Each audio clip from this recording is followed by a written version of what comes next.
देश विदेश के सभी जगह के टूर में अब जैन बंधुओं को नहीं आएगी कोई भी दिक्कत। नागफनी टूर्स एंड ट्रैवल्स लेकर आया है शुद्ध जैन भोजन और 4 स्टार आवास के साथ दुनिया के सबसे बेहतरीन टूर।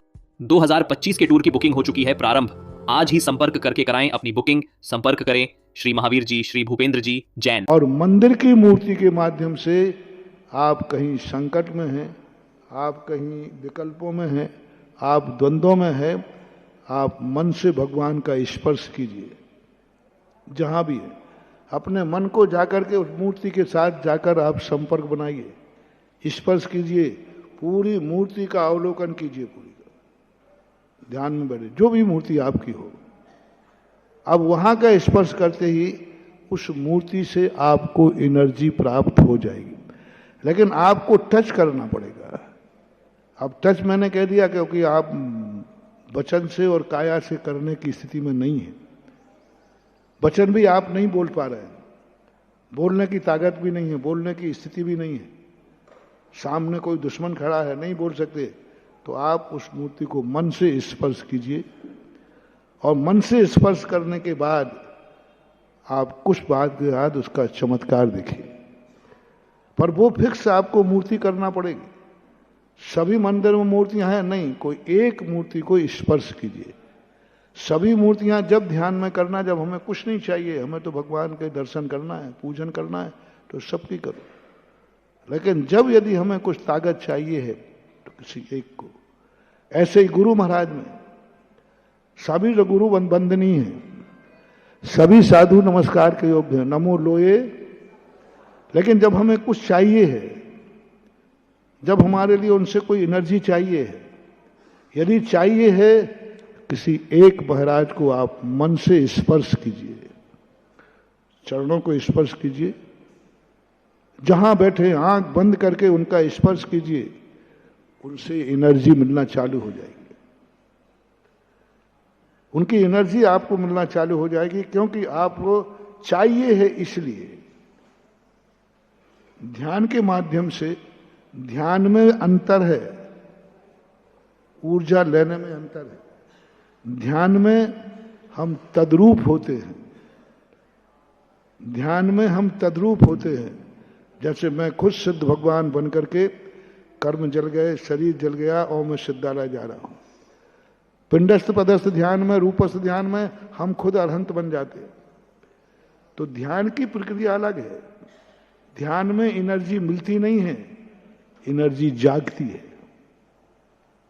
ध्यान में हमारे अंदर का डेवलप बना होता है, हम खुद अपनी शक्तियां जागते हैं, हमें किसी से कुछ नहीं मिलता, क्योंकि ध्यान में हम तद्रूप हो जाते हैं।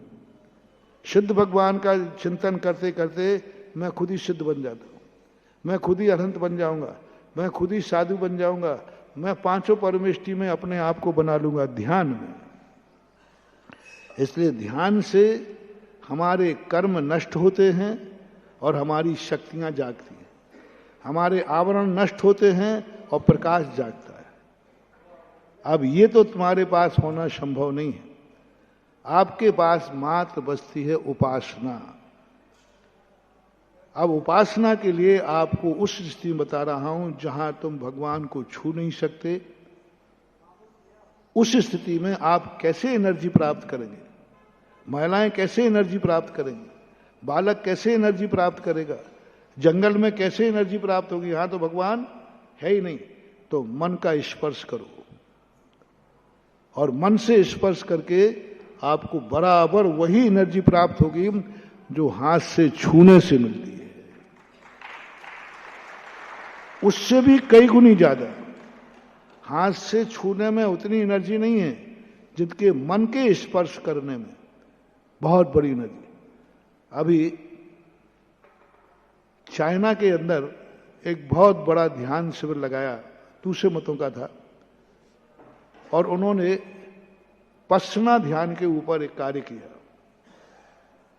बौद्धों के यहां पश्चना ध्यान चलता है, और पश्चना ध्यान के अंदर उन्होंने बहुत बड़ी एक वैज्ञानिक ढंग से सिद्धि की। पश्चना ज्ञान का अर्थ होता है मन से, उसमें शरीर निष्क्रिय हो जाता है, वचन निष्क्रिय हो जाता है, मन सक्रिय होता है। शरीर इतना निष्क्रिय हो जाएगा कि मच्छर भी काट रहा है, कुछ भी कर रहा है, कुछ मतलब नहीं है। मौन, उनका कोई शब्द नहीं बनेगा। मात मन की चलती है पश्चिना में। मन ही चारों तरफ घूमता है, वो मन ही पूरे शरीर में घूमता है, मन ही गुणों में घूमता है, मन ही आत्मा में घूमता है, मन ही भगवान के ऊपर घूमता है। उन्होंने अपने ढंग से लिया, पर हमारे लिए एक सूत्र मिल गया कि यही तो हमारे यहां कहा गया। इसको हमारे यहां भावना कहते थे कि हम भावना भाएं तो अपन मन के माध्यम से वहां तक पहुंचे, जरूर पहुंचे। अकेले जपने से नहीं, जपने से नहीं। यदि बहुत जाना चाहिए है तो आप मनोयोग से जाइए, और मनोयोग से जाने के बाद आप स्पर्श कीजिए। साधु को जब किसी वस्तु को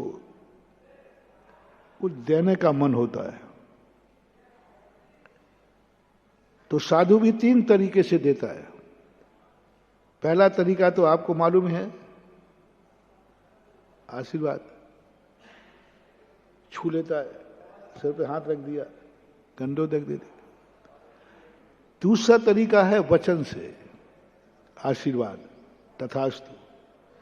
ये तीनों में इतनी ताकत नहीं है। साधु जब मन से किसी को कुछ देता है तो वो एनर्जी वहां तक पहुंचती ही पहुंचती है।